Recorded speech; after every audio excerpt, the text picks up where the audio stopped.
Hello and welcome once again to Question by Mark. This week on Question by Mark, I'm actually interviewing quite a colourful character. Um, but this colourful character has had a bit of inside knowledge, and he's had first-hand experience of certain things regarding Team Tommy. And the experience that he had with Team Tommy was one of humiliation, if you like. You know, he was told to, he was asked to do a certain thing, and when he pulled through on that certain thing, he was told in no uncertain terms to f off. So we're going to get an insight now into some of the things that my guest has seen and heard, and exactly what happened with regards to this humiliation. So I'd like to bring on to stage Pete, better known as Mad Pete. How are we doing, Pete? Yeah, I would like to say I did feel actually total disrespect. I thought they disrespected my dad's honour and what he'd done for this country. My dad was a Chindit. I don't know if you know what Chindits are. They were a very special forces group in the Second World War who went out and fought behind the Japanese lines. There was a hell of a lot of them didn't come home. A matter of fact, the majority of them didn't come home. They were the special forces, which today is the SAS. They were the forming of the SAS. He come home from war and he joined the Kent Constabulary. And he was designated to go and work at Chartwell, looking after Sir Winston Churchill and parading and looking after his grounds all the time. Wow. He loved Winston Churchill. Winston Churchill just give him a glass of brandy. Wow. Every day. Fantastic. He done all that for this country, which is the loyalty and patriotism, which is amazing. And they expect us to do a little bit back, because what we do is very, very, very little indeed for what they done. Absolutely. And this Saxon geezer told me he wanted me to go. I walked up to the stage and he told me to fuck off. I was fuming. I was fucking spitting fucking blood out of my mouth. I bet you was, Pete. Listen, Andy Saxon, we'll get onto him in a minute. What I want to do first, Pete, I just want to get a bit of background about you, because we've been put in contact with each other through a guy called Paul Bates, and that's how we're talking together from when I was working with Paul Bates back and when. So let's talk about you first, Pete. What's your background, and how do you know Paul Bates? Well, my background, I was Dave Courtney's best mate for about 35, 40 years. I'd done all the Craze funerals with him. Tony Lamborino's funeral. Ronnie Biggs, the great train robbery celebration when they eventually let him out of prison before he died. And that was my sort of life for 35 years. Used to do security and do all sorts of things with Dave Courtney. Yeah. And that is how I met Paul Bates. Right. Because Dave, he had a massive following, a very, very well-liked man. He was a very patriotic man. He loved Winston Churchill. He had about 80,000 followers himself. He was the nicest man you could ever meet. So when Paul asked me to do, if I would help him out with his security, I done it as well because I knew Dave would have loved it that I was doing that, because I knew personally the way that man was. So Paul Bates was setting up a security company He's obviously heard about the death of your mate, Dave Courtney, and he's give you a bow and said, "Would you like to be part of this security business that he's putting together?" Is that how it played out? Yeah, for patriotism, because that is what it was set up for. It was exactly set up to help Tommy Robinson and his team out.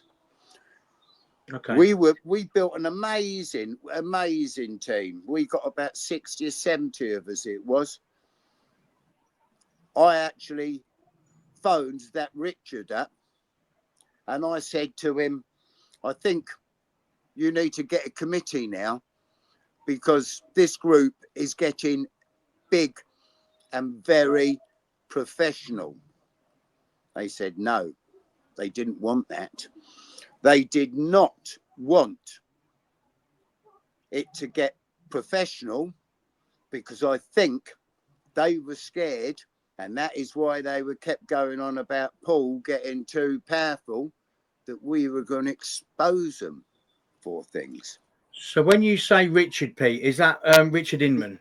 That's exactly the fellow I'm on about. Yeah, the one who's a born again Christian.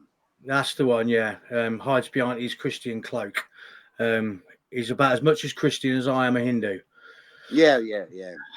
Let's put it that way. So the first rally that you went to with Paul as part of security team, I take it, was in October last year. Is that correct? Yeah, that's October. Yeah. So those that know, this is the rally which I have a lot of interest in. The one that I talk about of money being raised of 42,000 when the team say they only raised 4,000. We'll come to that in a minute, though, Pete.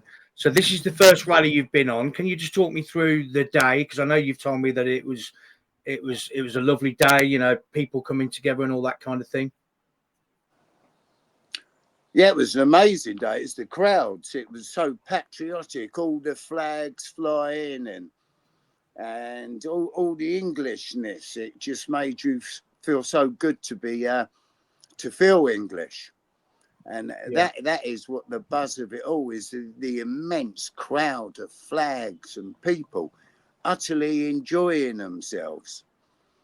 And these, well, I don't know, I don't know what to call them no more, because I'm so disgusted in the way that they stole off people and made out that they're doing it to be patriotic, where all they were doing it is for their own means. Obviously, they've done some great things. They did with the grooming gangs and all that, but they used that for their popularity, if you want to call it. And the patriotism wasn't completely there, because they were thinking about themselves. And that's a big problem.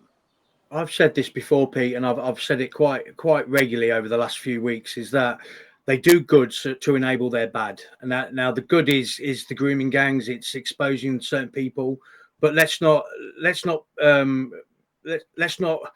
worry about this at this particular time, because all we're interested in at the minute is the monies at the rallies, and then coming on to your story, which is the next rally that comes along. So just going back to this rally in October. Was you part of the security team, or was you just there as part of the crowd, or what was your role in that rally? I was a part of the security team. You was part of the security team. Yeah, so representing, because I got about 20 of the security myself, Dave Courtney's boys. Right. And that is something else I said to him, which Paul didn't like. Stop talking about Mad Pete and Dave Courtney's boys. They were, I think they were worried. They were worried, because they knew they couldn't really say anything about me, because they'd been told to shut their mouths and not mention me as well. Yeah, I've heard some things about this actually from Richard Inman himself. He basically said that Paul was saying that he's got gangsters on the team and all this kind of thing. But they always use that word, don't they? Yeah, absolutely. They always use that word, don't they? So this rally then, Pete, from your point of view, how many people would you say was there that day? Well, I would have thought, I would have estimated a couple of 100,000 people. Right. Okay. So I know, but I would have said a couple of 100,000 people. Yeah. all right. So during that rally, money was raised in the name of Peter Lynch. Peter And the Lynch. buckets were put out. Buckets were put No out. tops on them. Can you tell me from what you saw, how much money was being put into this buckets, and was everybody putting in, and was it notes or was it pound coins, or what from your point of view? There was more notes than pound coins. Right. There was. I mean, I couldn't see what size the notes were, but you saw notes going in. But So I don't think there was that many pound coins. I think they were filled up with notes. So the figures from that day, they claimed, the team claimed that there was 100,000 people there. We actually we've got different versions of it, but we kind of estimate that there was around 70 to 80,000 people there. So it probably seemed a lot more than what it actually was, to be fair. But let's just say let's just round it off to 80,000 people. If 80,000 people put a 50 pence piece in the bucket, you got your 40 grand, haven't you? Yeah. And you're telling me, and other people are telling me, that it wasn't coins that were going into the buckets. It was 5, 10, 20 pound notes. And I've got numerous amount of private messages saying exactly the same as what you're telling me now in person. They raised more than £4,000, didn't they, Pete? Well, what did they do? Break all the notes up and put little bits in and make it up to £40,000? Because I would say that's an impossible. You get that in a fishing competition.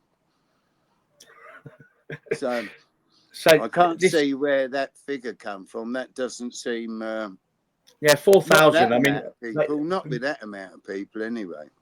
Our friend Richard Inman was on stage, pulling on people's heartstrings, telling people to donate in the name of Peter Lynch, and half of it was going to go to Peter Lynch, and half of it was going to go to Tommy's children. So they say they raised £4,000. So in my, it's not difficult to halve £4,000.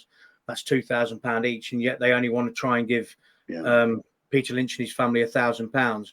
This is by the by. So this is ongoing for me. I'm not going to leave this story because it means a lot to me because of what I went through just put it this way. If, which I don't think they did, that Peter Lynch's family said they didn't want any of the money, it still shouldn't have gone to Tommy Robinson's son. It should have gone to fucking charity. Any normal person would think the same, Pete. Why are you lying in your boys' pockets? Exactly. Exactly. How is he living in Spain? How is he living with all these luxury cars and all these luxury coats? How's he living when he ain't even working? Tell me that one. It's mind-boggling that people can't see. That normal people can see what's happening right in front of their eyes, but there seems to be a mass of people that are just blinkered to it or just don't want to believe it. But it's absolutely crazy. So your first rally with regards to Paul, and Team Tommy was a pleasant one. That's what you said, wasn't it? Very you enjoyed pleasant, Paul done a fantastic job at pulling. He's a proper leader. He's a nice bloke. He's very patriotic. He put his heart into this. He helped them as much as he could. He worshipped them. He went up to all the things. He spent money. He paid for all the radios himself. He paid for all the hats himself because he was so loved of the patriotism, what he thought initially, what these people are about, until we found out the truth, which makes a big difference when you find on the surface people can look totally different people to what they actually are. And sadly, which is very sad and upsetting, that these people turned out like that. Absolutely, and that's the most frustrating thing, is because so many people are bought into this movement and donated a lot of money, and it's Yeah. them that are the ones that are getting ripped off at the end of the day. So And let's and just start. Yeah, then to exactly. disrespect my dad, what he went through. I'll just show you something. These are the medals that we were That's talking me about. That dad's Second World War medals, yeah, right? That's me granddad's. That's me granddad's First World War medals. That's the Chindits. That's the Chindits badge. yeah. Anyone who's in the armed service will know. They'll be looking at this saying, "Fuck me, that's proper, mate." So let's just And move on that's to me this dad's story. black watch Oh wow, that's badge. cool. That's cool. You must be so proud to have these medals. You know, I can tell just the way you want to show people them, that it's an enormous sense of pride that you must feel having those medals. Because that's why we're still here with our freedom today. Because of Absolutely. my dad and people, not a distant relative, my fucking dad. And them cunts had the fucking audacity to tell me to fuck off when they told me to get on stage and wanted me to talk about them. How dare they? Who do they think they are? Let's lead up to that bit now then. So after from that first rally, you've then gone to a party, shall we say? So this is a week before February the 1st. Now, from what I know, this party was run by Gurmit Singh. Yes, and it was an expose party of who they're going to be exposing as a paedophile. Turns out that person was Hugh Edwards, who had already been exposed. Already been exposed, I know. Absolute madness. So I just want to know quickly about this party. So you've gone to this party with Paul Bates, yeah? Yeah. Now Paul Bates said that there was a lot of naughty things happening at this party.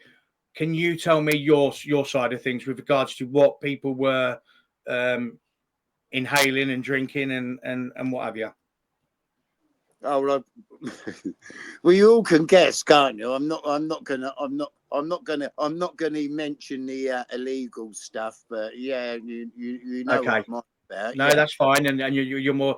I will though. It was cocaine, and everybody was at it at that party, from what Paul was telling me. So you've turned up to this party with Paul, and you're having a pleasant time. You're having a few beers, and then Paul told me when I was working with him that he had to leave early, and you stayed there with you was with your wife, wasn't you? Sorry. You stayed there after Paul had gone home. Yeah. Because he had work the next day, but you Yeah. got a hotel and stayed, didn't you? Yeah, we stayed the night. Yeah. Okay, so tell me about the conversations that you had with a certain Andy Saxon, because from what Paul tells me, you was getting on really well with Andy, and I mean drinking together and chatting all Yeah. night long. So can you give me your side of that at the party? Well, when Paul Bates left, they said come over and have a drink with us. There was Andy Saxon and a couple of others. Then they started questioning me about Paul, questioning me about his loyalty, that they thought he was getting too powerful, that they thought he was going to take over. And that is what they were talking about all the time, basically, to me. So Paul's fucked off, and as soon as he's fucked off, pretty much straight away, they've then jumped on you and started asking you a load of questions about Paul. What, to try and incriminate him? What to try and get information from you? No, they wanted. I think they wanted me to go and say so. They weren't happy with him. They didn't want him. They didn't want him no more because they felt he was a threat to them now, and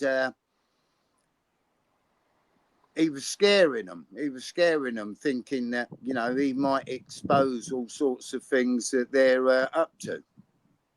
Okay, so part of this conversation that they had with you, between you and Andy Saxon, was, and as we've just seen, is to bring these medals of your father's to the next rally, which was happening a week later, I believe it was, on the 1st of February. Yeah, it was about a week. Yeah. Can you go through that conversation with me as well, please? Yeah, he said to me, he said, I would like you to come down, when you come down, to come on stage with us and to talk about your family and what they did in the war. Yeah. And I was of course, I wanted, I was quite excited about doing that, actually. But it wasn't like that.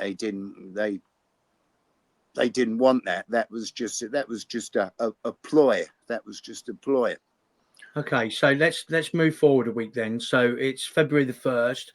You've got yourself all spruced up, ready for the event. You know, you're wearing your dad's medals um, on your chest. Tell me what happened on that day, Pete, because this is where people need to understand what these people are like, what they've asked Well, you to do. I walked after the march.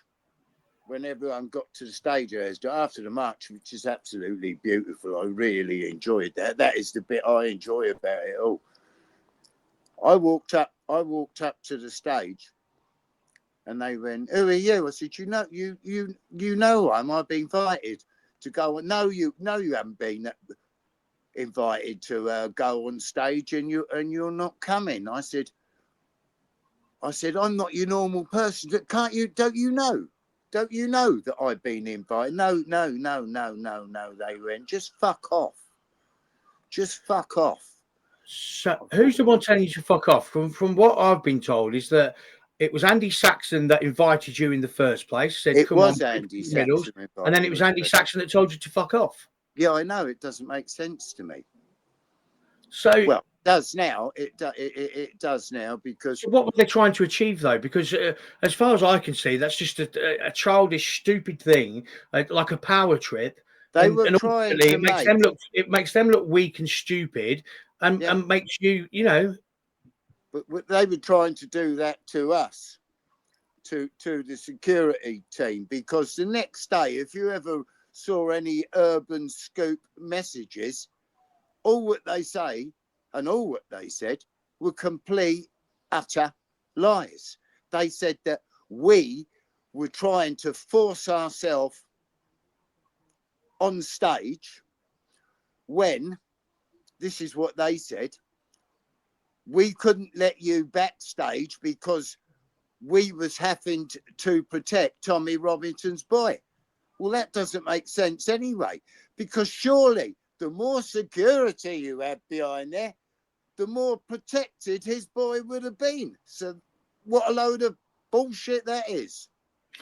I find it very strange that a man who has been with Team Tommy now for around 15, 16 years, I believe, Yeah. invites you to come and speak and bring your medals along, and because and then the week later when you actually turn up, he's the guy that's telling you to fuck off.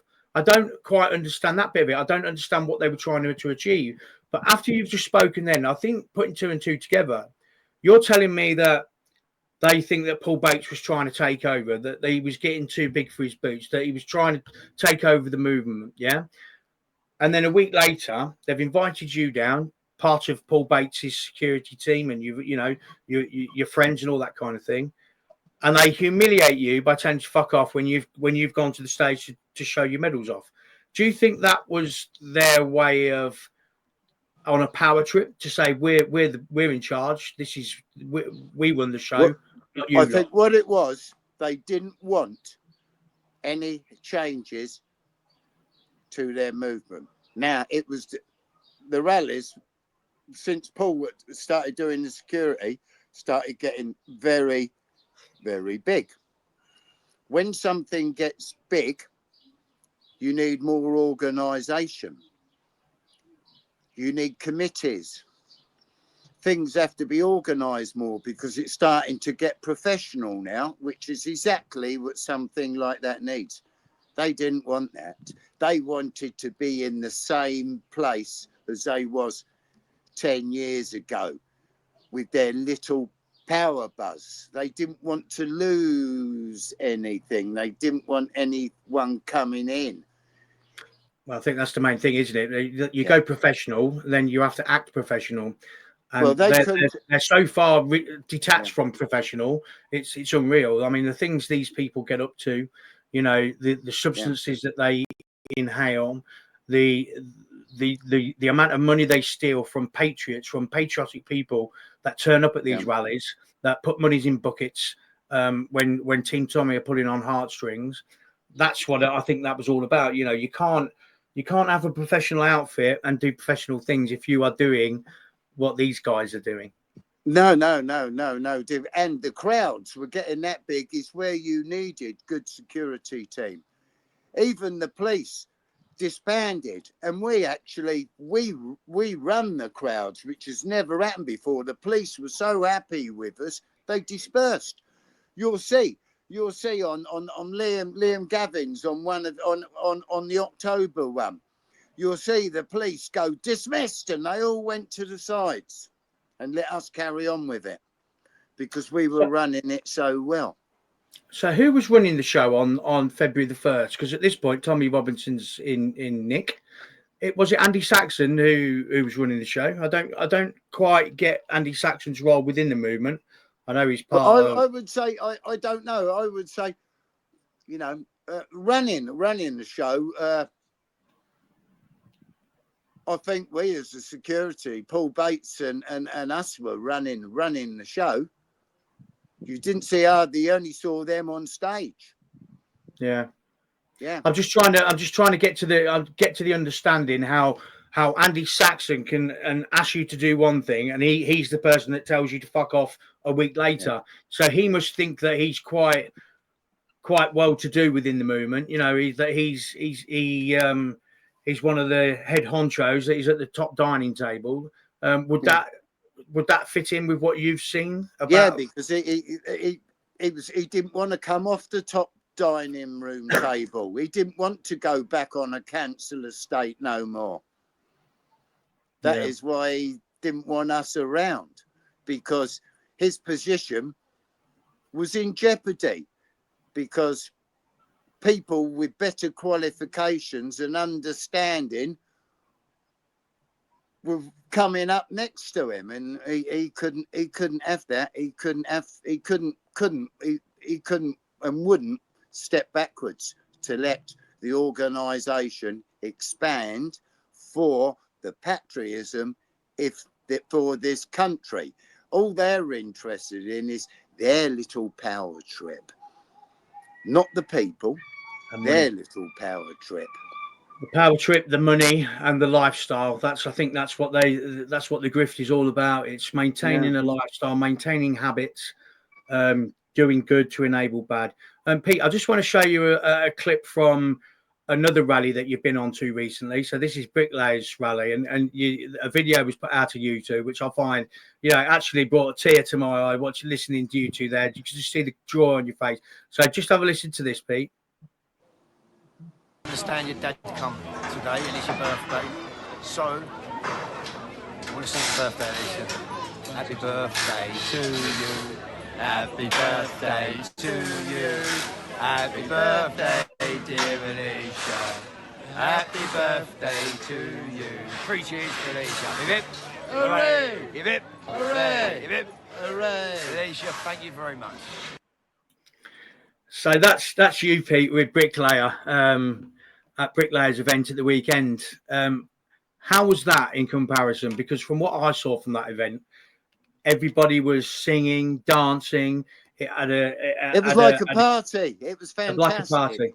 It was like a street party without alcohol. That was all. It was absolutely beautiful. And I went up there, and it was my daughter's birthday, so. Yeah, I had to give her something back. And Bricklayer, I've spoken to Bricklayer before. I find him a really decent chap who's trying to do really good things, and that was nice to see. He put out a video a couple of days ago, I think now, of they collected monies in buckets there as well, and he's actually gone and dropped that money bucket, the bucket full of money off to a lady's house. It brought a tear to my eye watching it, because she's struggling with cancer. but that's what's supposed to happen with buckets full of money that you raise on the day. Yeah, right. And it's like he said, he's having to film the fact of him taking that bucket to somebody just to prove to people that that's what's happening. And this is what happens when a movement like Tommy's team and the Tommy movement, where they steal and they rob and they launder and they do all this thing with money, that other people are having to prove what they're doing with their monies. When I've questioned about Tommy's team's money and what the Peter Lynch money and stuff like that, people straight away jumped on my fundraiser, which I did, which I gave out to people that political prisoners, and they start using that against you. What I'm trying to get at is you've got decent folk like Bricklayer, who Dino. who is doing really good things. He put on a really good show at the weekend, and then you've got this Team Tommy movement. Hopefully more. Yeah, I really do hope he does, because it's only going to grow as Tommy's team disbands. Because I do believe Tommy's team is coming to an end. You can tell just the way people are dropping off now. Richard Inman's gone. He wants nothing to do with it anymore. You've got Paul Thorpe gone, and Danny Salmon's gone as well. And you just wonder how many more are going to go. Yep. They're falling over.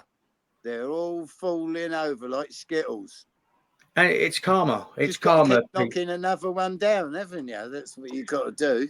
Yeah, just keep knocking them down. One at a time. We'll do one at a time. But I will say about the Bricklayer, he works really hard. He even shows people how to do things. He works really hard. He's getting all this together. He's actually going to be campaigning with Adam Ant for the mayor of London. Ant Middleton, which is absolutely fantastic. And no, he is a great fella, and that was his first one, by the way, as well. He done really well for his first one. It just goes to show, Pete, you know, when people actually do things properly against people that don't, you know, you can see the benefit of it. And I'm all for Ant Middleton actually running for mayor and taking over from Sadiq Khan. It would make a big difference, I think, to London as a whole. I want to talk to you quickly before I let you go. One of the people, the party in Beeston was basically run by a guy called Guru Amit Singh. I don't know if you had any interaction with him on that night. I'm not sure of the name, but is the I must have done. He's the Asianish fella, isn't he? He's I'm not gonna guess what he is. Not 100% sure. He's a forgettable chap anyway. But this guy here, he's basically running Urban Poop at the moment, and trying to find paedophiles and stuff like that. Now, Paul Bates and Gurmit Singh have had backwards and forth. And Gurmit Singh, and this is why I want your response. Gurmit Singh claims to be 75% way through of a documentary on Paul Bates being a paedophile and a wrong'un. Response. Well, it must be because he's one. I mean, he's hoping he can put it on someone else. That's all I can think about. That is the normal thing, isn't it? You know what I mean? Yeah. Blame it on someone else. I'm a pedo, but I'll blame it on you. Good response. Pete, it's been lovely to talk to you. It really has. I'd love to keep in contact with you. I'd love to meet you one day, maybe on one of Dean's marches. We can have a beer together. There is something I've just got to look at go for it. Phone. I've just got to look at my phone and remember the person's something I was asked to.